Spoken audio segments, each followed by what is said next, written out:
For most of the history of our species, conversation has been ephemeral. That is, you had it and then it disappeared. It was a voice conversation. The words were gone as soon as you said them. And what that means is the past was mostly constructed through memory.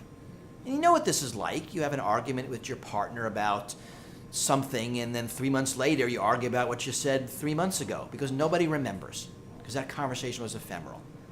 Well, that's changing. As more of our conversations happen over computers and networks, they're stored. So that argument with your partner might have happened over email or SMS. And guess what? There's a record. You probably have it. You can go back and check. You can go through the transcript. I'm not sure that'll help your relationship, but that's the way the world works today.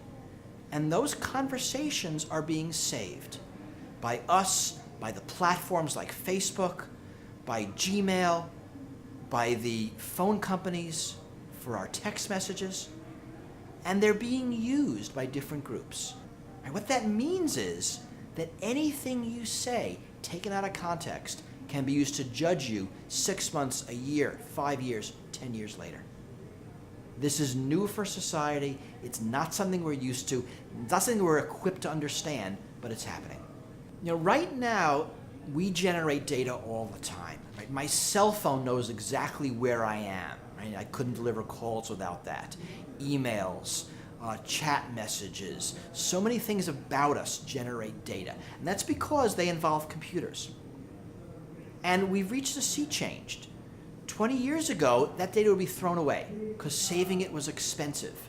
Now with Moore's law, data storage drops to free, data processing drops to free, and it's cheaper to save everything than to figure out what to save. Right? This is the promise of big data. Save it all, and we'll figure out something to do with it.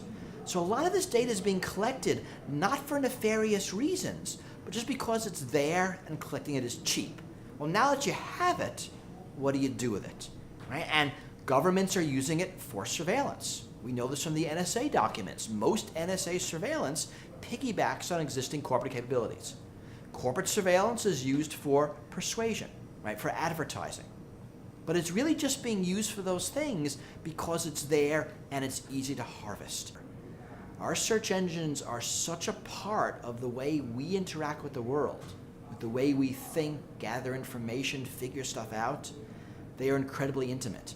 And to realize that that data is being collected by a for-profit entity that doesn't even have you as a customer, that makes its living selling you to its customers, is pretty scary. People are grouped for advertisers primarily.